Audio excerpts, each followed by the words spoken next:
Back in October of last year, I applied for a job as a hotel bellboy, and the interview came with some peculiar rules. I had been laid off in August like many others, and this opening came up in passing during a conversation at the bar. I was camping on a college friend's couch at 22. We decided to meet his girlfriend to get out of the house and have a drink with her old sorority sisters. The term outdoor and 50% capacity had been stretched to its limit in Hoboken. The only real change since the pandemic was that nobody could sit at the bar, and they put less tables on the floor, meaning that seating was cramped. That's how I met Catherine. In the commotion, my group rushed to find seats with some friends that we already knew. Catherine had been talking to my friend Jill when everybody scrambled to make room for us, and she hesitated to move during the seating shuffle. When everyone was settled, my roommate had stolen Jill away to another table, and Catherine was trapped with us. Catherine was a pretty blonde girl with big brown eyes and definitely one of Jill's sorority sisters. While conversation kicked up for our group, Catherine was quiet, obviously feeling kind of awkward and excluded. I guess she only really knew Jill, so I struck up a conversation with her to be polite. Of course, there's a limited number of topics that near strangers are comfortable having with each other at first. Inevitably, I asked her what she did for a living. "Oh, I work at the Magnum," she said, as if I would know what that was. To be fair, most of my friends who had taken up business degrees and gotten jobs as analysts or some kind answered the question that same way. My biology major didn't lend itself to company names. When I asked, she explained that it was a luxury hotel in the city. "I thought that hotels weren't doing so well right now," I said.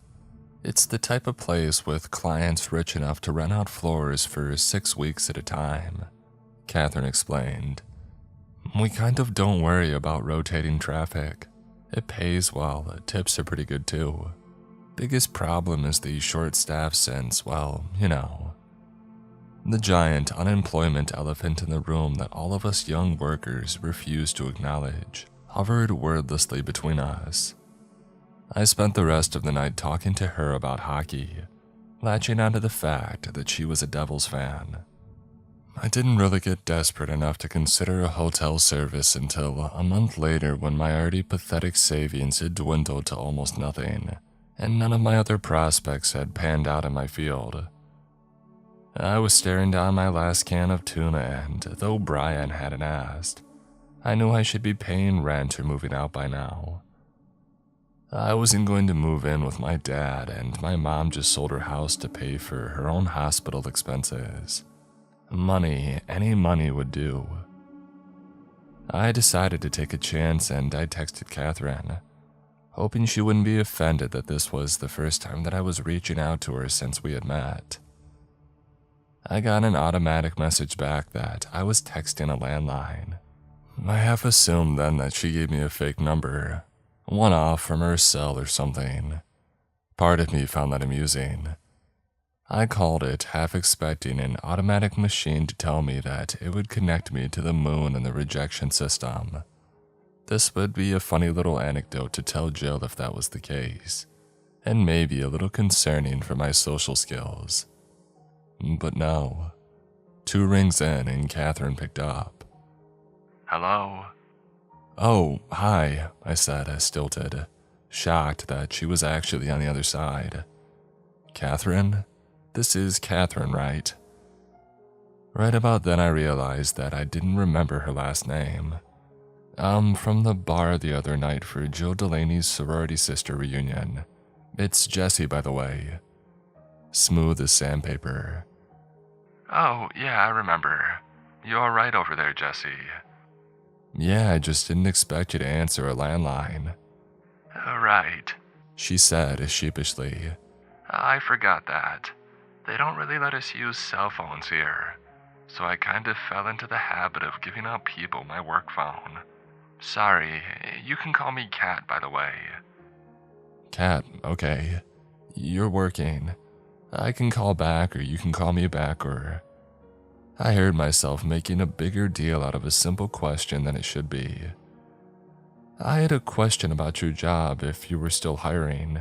I mean the Magnum, like if it was still hiring. I was listening to myself nervously rattle off nonsense, wondering why I wasn't dropping dead from mortification yet. Somehow after that mess, Catherine didn't immediately hang up. She even told me she would ask the manager about potential openings. I didn't hear anything for 2 days after that and had almost forgotten about it when my friend Brian dropped a manila envelope on my lap. It was addressed to me, though I usually had my mail forwarded to my mom's in South Jersey. But there it was. When I opened it, there was a little introductory letter to me in type and textured paper. Dear Jesse Fawkes, your interest in joining the Magnum's hospitality team. We have been referred your information and believe that it may fit the goals of our hotel. We would like to extend an invitation to conduct a formal interview and further discuss your skills and qualifications in relation to further opportunities. Please arrive at the following address at no later than 10 a.m. sharp on Saturday, 10/10/2020. Before your interview, please be sure to study the following rules before arriving and to come prepared. 1. If you arrive by car, you may park on the east lot in any blue space. Do not park in the white or reserved spaces. These are for guests. 2. You will enter through the eastern entrance. An eagle in the bronze filigree on the door is the correct entrance should you not notice any signs. 3. If the door is open, walk in and proceed to step 3A. 4. If the door is closed, walk around to the south side entrance marked with a decorative woman and proceed to step 3B. 5. Please bring a printed copy of your resume. If you arrive through the situation described in 2A, hotel staff will be there to greet you. Give the blonde attendant your coat and hat and other personal belongings, if you have either, and deposit any electronic devices on your person into the bin sitting on the accent table beside the mirror. If you've arrived through the situation described in 2B, you will be alone. Place your electronic devices likewise in a bin on the nearest accent table without a mirror in front of it. Leave your personal belongings including purses, handbags, backpacks, timekeeping devices, wallets, keys, papers, notebooks, books, pens, pencils, and hats on the chair beside the table. You may proceed with your coat. 6. Proceed to room 002N on the map provided. Please take the time to memorize both routes. You shall not be permitted to speak to staff or guests under any circumstances. Also, do not interact with the staff or diverge from the most direct route possible. 7. When arriving, knock twice. Enter when you hear 2 knocks and return. 8. If you arrived in situation 2A described above, sit in the chair to the left. If you arrived in situation 2B described above, sit in the chair behind the desk of your interviewer. In the unlikely event that all chairs are filled, stand in the left-hand corner. In the unlikely event that there's only one chair, stand in the left-hand corner. 9. If it is only you and the interviewer, you will introduce yourself first with the following phrase. What a swell day it is to be out yonder. Lovely to meet you. I'm your full name. Hear about the position. If you enter through the situation described in 2B, however, you may introduce yourself as you please. 10. If there is anyone else in the room, you are to wait to be spoken to. If there is a woman in the room wearing green, or a man with a feather in his breast pocket, do not speak to them no matter what they say to you. If there's a man in the room with a hat, look immediately to the floor and do not look up at him for the remainder of the time that he's in the room. If there's a man wearing red in the room, Do not say nor confirm your full name throughout the duration of the interview. When asked to speak in this group, the phrase you will say in turn to your interviewer: "It's a pleasure to meet you as well. I'm excited for this opportunity to become a part of the Grand's illustrious team." 11. The interview will be conducted at this time. Answer honestly all questions, barring the caveats mentioned above. 12. You are not to leave the room until dismissed. 13. Upon leaving, you will wait for any woman in the room to stand and exit first. Do be sure to stand if they rise from their seats, and return to your seat when finished. If the man with the feather in his breast pocket is in the room, you will wait for him to dismiss you before leaving. 14. When exiting, you will leave through the east side entrance. 15. Discuss this list with no one. We're excited to meet you. Call with any questions or clarifications. The Magnum. I looked at the rules and flipped to the other pages in this packet. There was a map of the parking lot and first floor, contact information, clothing requirements, and an old-fashioned brochure listing benefits, responsibilities, and average salary of a bellboy, which was too good for what I expected to be a minimum wage experience. I think I'm being pranked, I told Brian, letting him read over the rules. Brian laughed and told me to toss it in the garbage or just frame it. It was garbage, yeah, but I knew the only person who would have tailor-made this garbage for me. I was flattered, really. This was pretty elaborate, and I'll admit very detailed, down to the weathered look of the floor map. I went to text Kat, then remembered that I still didn't have her cell. I called the landline instead to say thanks for the prank gift. I didn't send you anything, Kat said, sounding genuinely surprised. I thought it was funny, Kat. The rules list is kind of just dramatic, don't you think? Rules? Kat sounded confused over the phone and then laughed. Oh, right. I forgot how weird they are when you start this job. What? I didn't send you anything, Kat said again. All I did was mention you to my manager. Lied a bit and said that you had some experience in hospitality. It's not like this job is demanding. He asked for your name and address, and I know you live with Jill's boyfriend, so easy enough. Your name is Jesse Fox, right? Yeah. Me sent you a package, right? Lots of weird rules.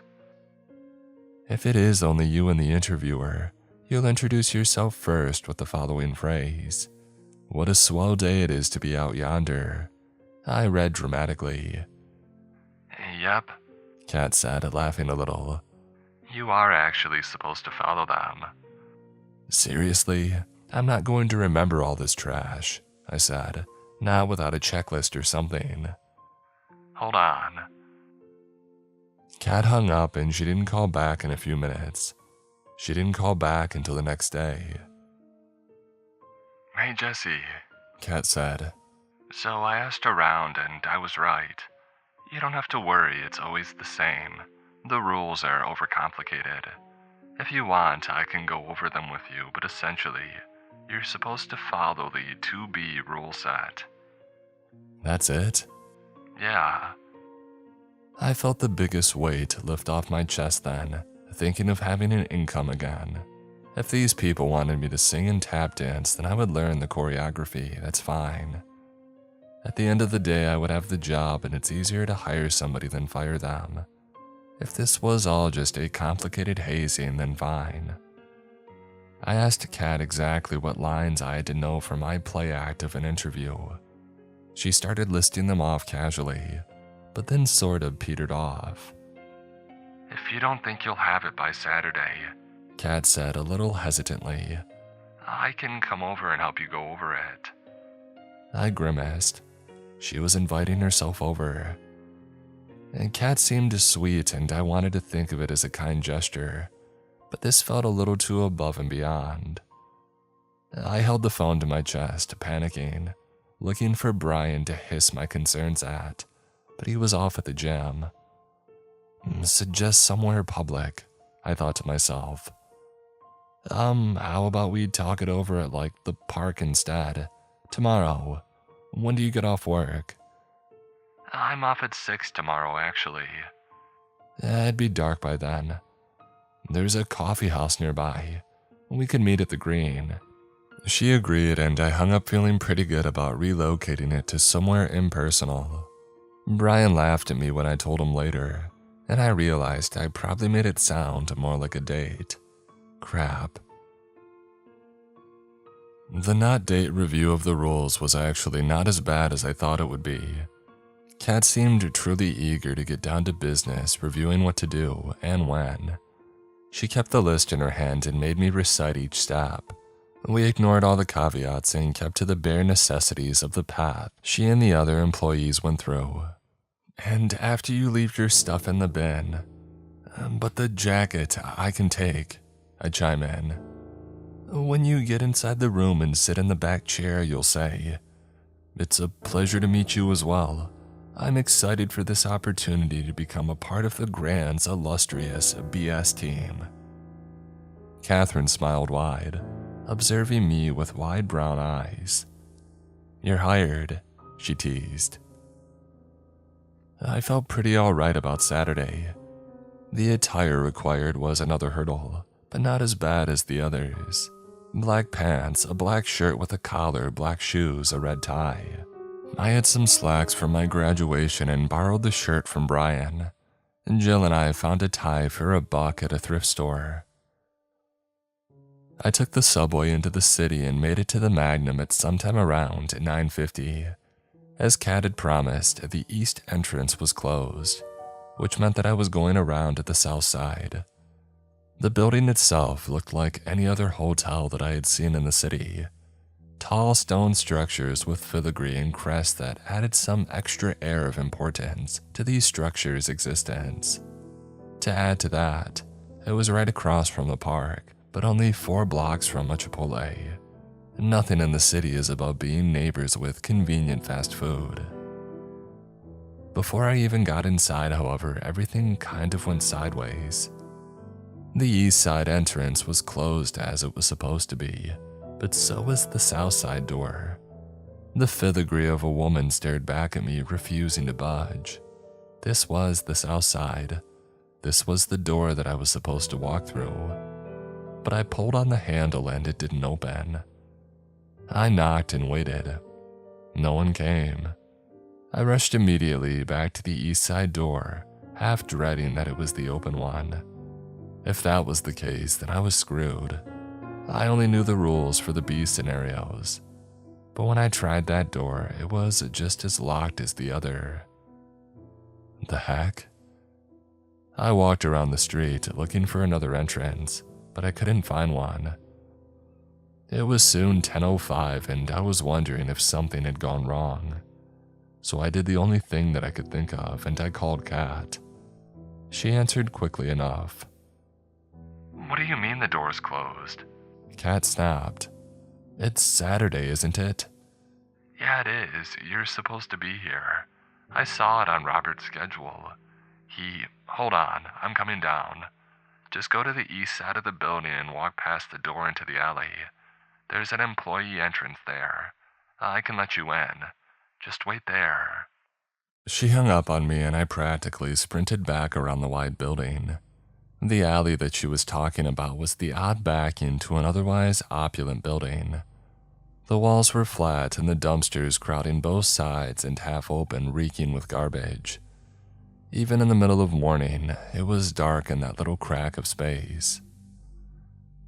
The door Kat mentioned was a bland, gray door that looked severe and functional, completely detached from the gaudy facade that decorated the front. I paced up and down the chipped asphalt, dodging the glass chips and piles of crates. Then the door opened and I turned at attention. But it wasn't Kat at the door. "What are you doing back here, kid? You lost?" a man asked. He wore a trim red and black uniform and a little name tag that said Eddie. Instinctively, I would have answered no and babbled about being here for an interview, but I knew that I wasn't supposed to be back here. This was off the interview script, and if this was my only entrance, I couldn't be shooed away from it. I'm the new guy. Rob told me to come in this way today, I said, boldly dropping the name that I heard Kat use. But I made an awkward gesture toward the door, trying to convey going through and hoping vague complications seemed like an understandable enough barrier.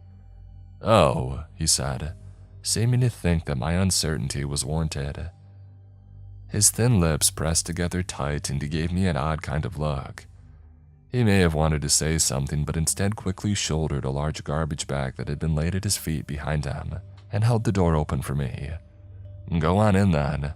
He's got an interview or something today, so you can wait for him in the break room, 15E. I took the door from him and held it open and turned so that he could take the garbage. Thanks.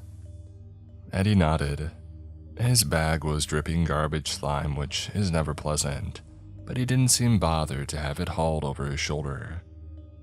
When he walked it past me, there wasn't the lingering smell of garbage, but there was something like iron. He walked on and I walked into the hotel, the door closing behind me. I looked down at the polished floor and there were stains where the garbage bag had been. They were a little ruddy red-brown, like the kind you would see on a counter or a cutting board after cutting up a steak. Expired meat, I thought to myself. I realized Eddie wouldn't take long to throw out the trash and I had to be out of sight by the time he arrived to not get caught. I sprinted down the hallway through a few sets of double doors, heading inward to the best of my approximation, hoping to hit a lobby or room numbers to guide my way. Soon enough, the tile floor turned to green carpet, and the ornate facade was back as I walked into the main rooms. I looked at the first door beside me, 025E. It wasn't where I was supposed to be, but it gave me an idea of where to go. Kat had showed me a direct route on the map, so I knew I had to walk to the north wing first, which meant following E's numbers until they dwindled to 1 near the lobby, and then continuing on the way that I would have entered through on the southern entrance.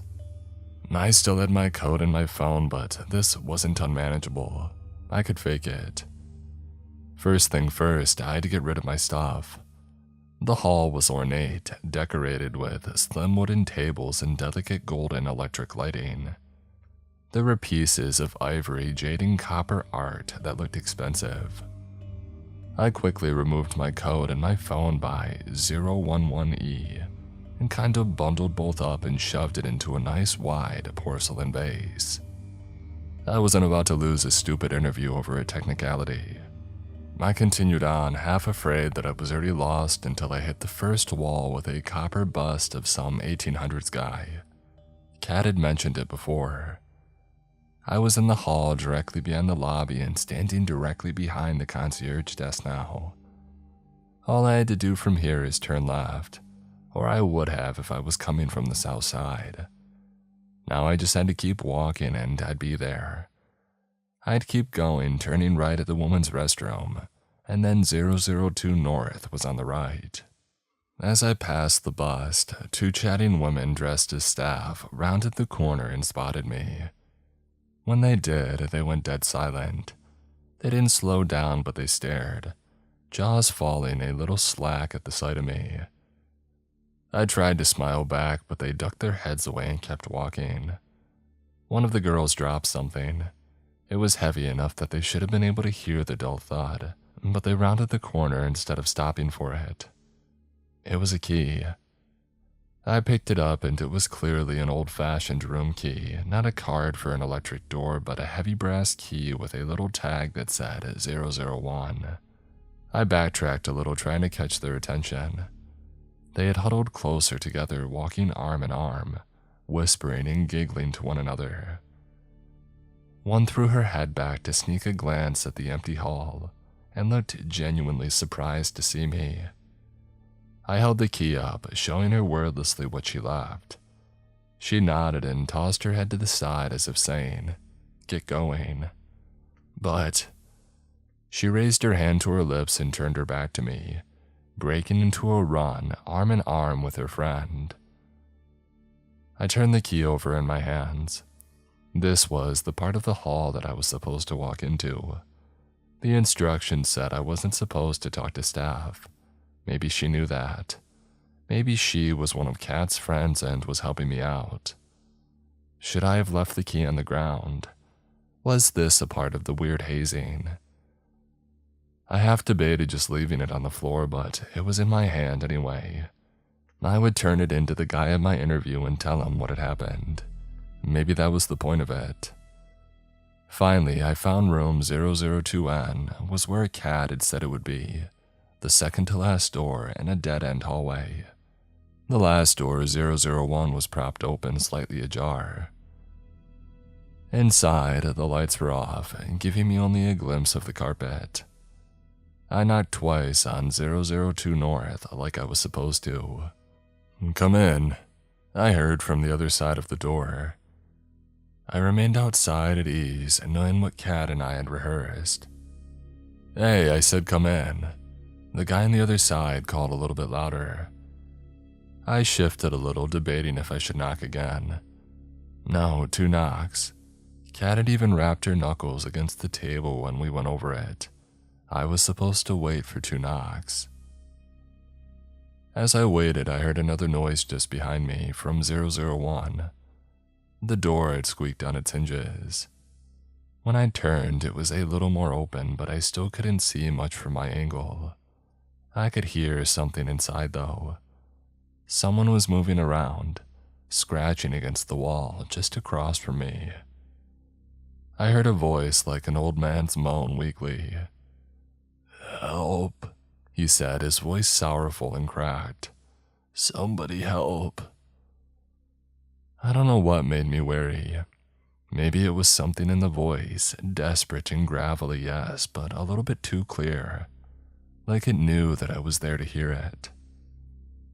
Some instinctive part of me told me to stay put. Then the groaning stopped and there was a heavy thud, like a fist pounding the wall. I heard the man inside groan and shuffle again, slowly making his way down the length of the room, closer to the door. I knocked again at 002N. Hey, there's someone here." I called only to be met with no response. The groaning crept closer to the door. "Help, Jess, help." I rushed to door 001 and grabbed the handle and slammed it shut. I didn't look inside, but I caught a waft of the smell. The pungent stench of a sewer on a rainy day came to mind, like something had died and rotted inside. And then a hand reached out and grabbed my wrist and tugged. I was thrown back against the opposite side of the hall, and there was Kat pulling the door closed. Room 001 shook as the thing on the opposite side threw its full weight against the door. Kat turned and looked at me, holding her hand out. "The key," she hissed. "The key." My hands were shaking as I fished into my pocket for the brass key. I hardly had it out of my pocket when Kat had snatched it away and locked the door. Another powerful bang sent her stumbling back to the opposite side of the hallway. It was then that I heard 2 calm and controlled knocks behind me. I nearly jumped back to the other side before suddenly remembering that this was 002N, and I was waiting on them.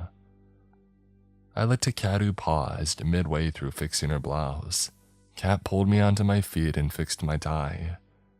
"Oh, don't worry about that," she whispered hastily. "Tell them you locked the door with no one's help. I wasn't here. Go." I practically threw the door open and sprinted in. 3 members of the hotel staff sat inside, all very composed and evidently confused by my heavy breathing and my no doubt priceless expression. "What's the matter, love? You look absolutely shaken," the woman behind the desk had asked. I immediately shut my mouth, taking in exactly who was in the room and where. There were 3 people like Kat had warned me, but they weren't. They were more distracting than I had expected. Kat told me to expect to see a man in a red vest, and I did since I had stumbled into his chair. What I didn't expect was for him to be badly burned. A nasty, pinkish scar ran up his neck, shriveling his chin, his ear, and his nostrils. One eye was permanently shut and the other was crooked. The other was a woman who stood in the corner. She leaned over the chair next to the man in red, her sunken eyes fixed intensely on me. There's no other word to describe her other than intense. I felt like I was under scrutiny for how I moved and how loud my steps were as I passed her. She was very tall, so tall that she had developed a hunch from years of bending her neck to look down at people. She said nothing to me, but her head turned, tracking me as I went. The last was the woman in green that I wasn't supposed to speak to. She was sharply dressed and quite pretty, but was also the one sitting behind the desk where I expected my interviewer to be. I wasn't supposed to be speaking to her. That was the whole point that Kat had drilled into my head. The one I wasn't supposed to worry about was the looming woman who twitched when I took my seat in the chair behind the desk. "Could I get you a glass of water, love?" The woman in green asked sweetly. "You're our 10 o'clock, aren't you? Jessie Fox."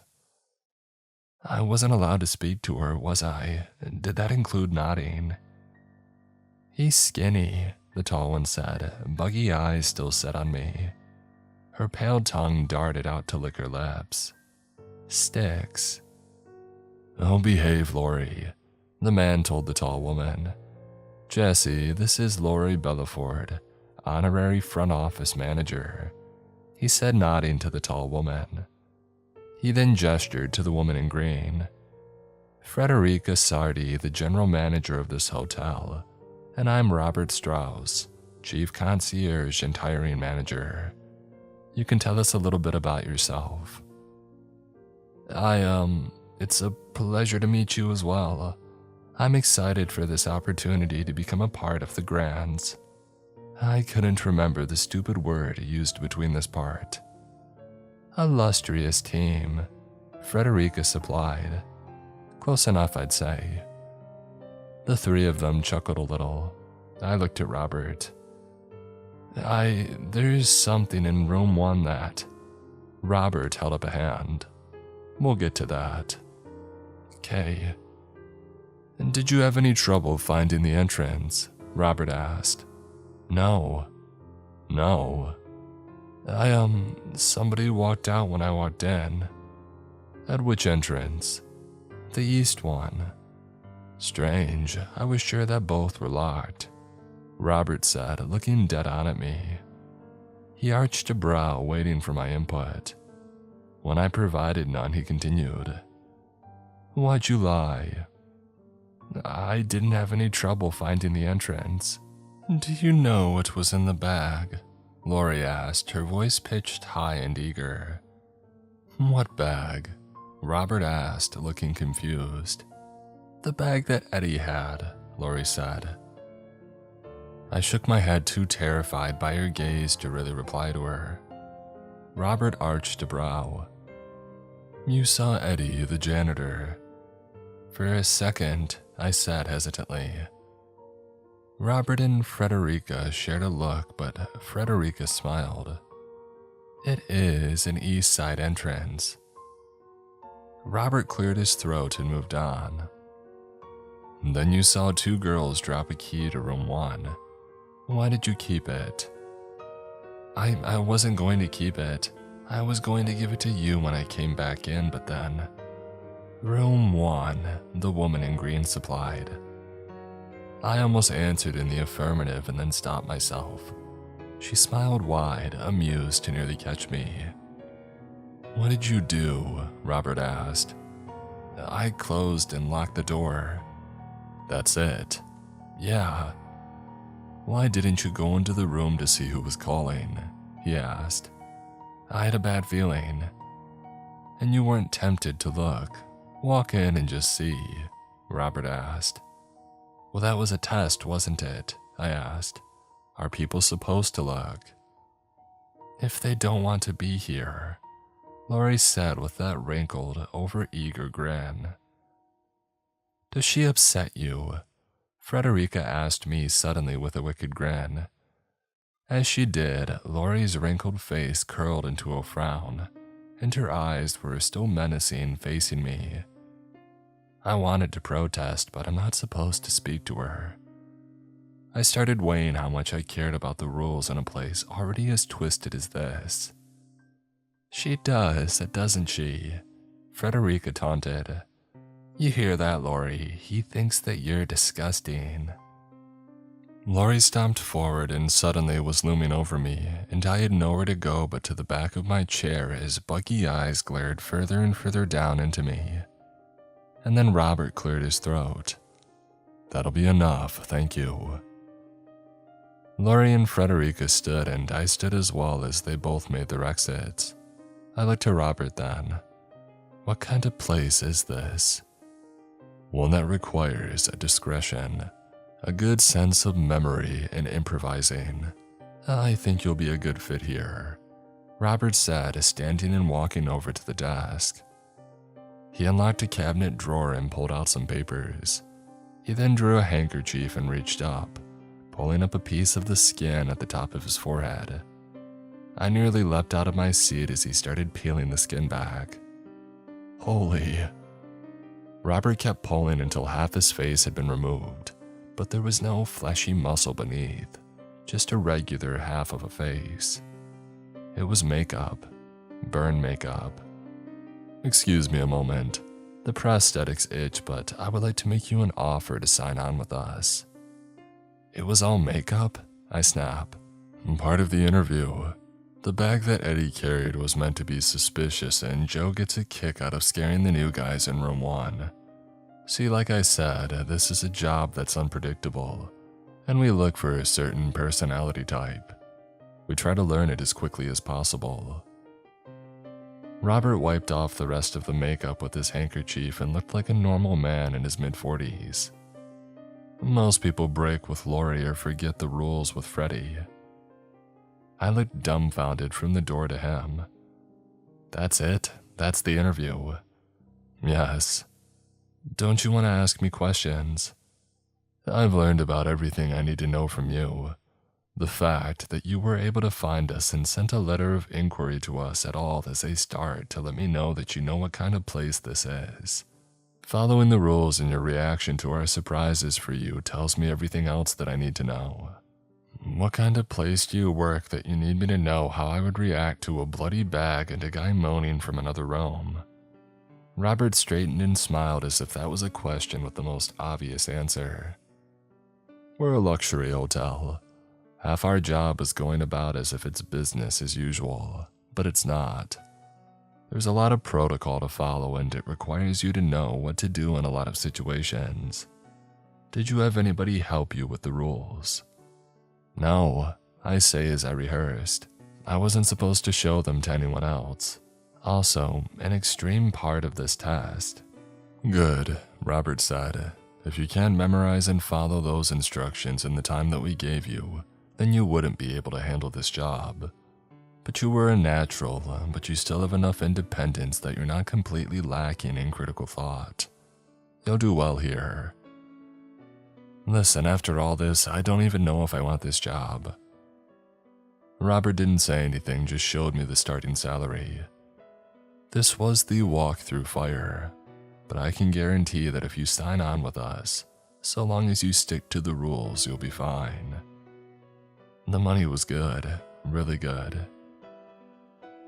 The first set of rules wasn't so bad. If this was some weird idea of promoting discretion, then fine. Joe and Eddie were a setup.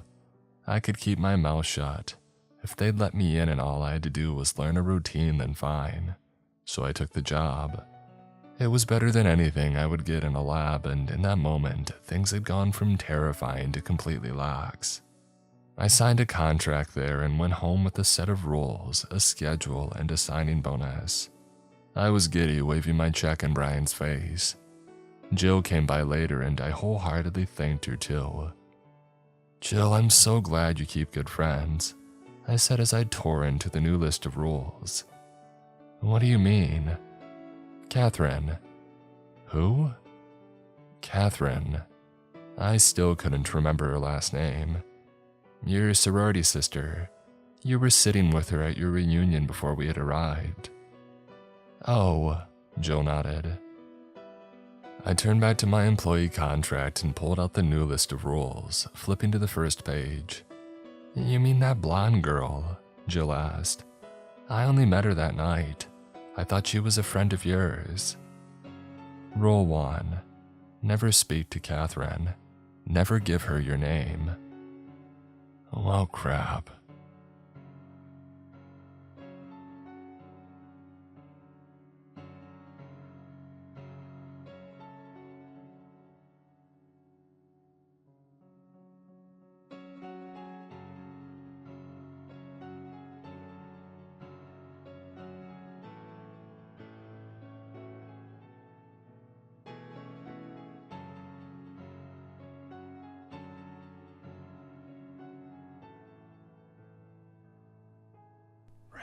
Nelson Asada, Die Screaming, Meat Cashier, Talamagara, Decky, Leon Knott, Jimmy Griffin, Miss Eldridge, Sleep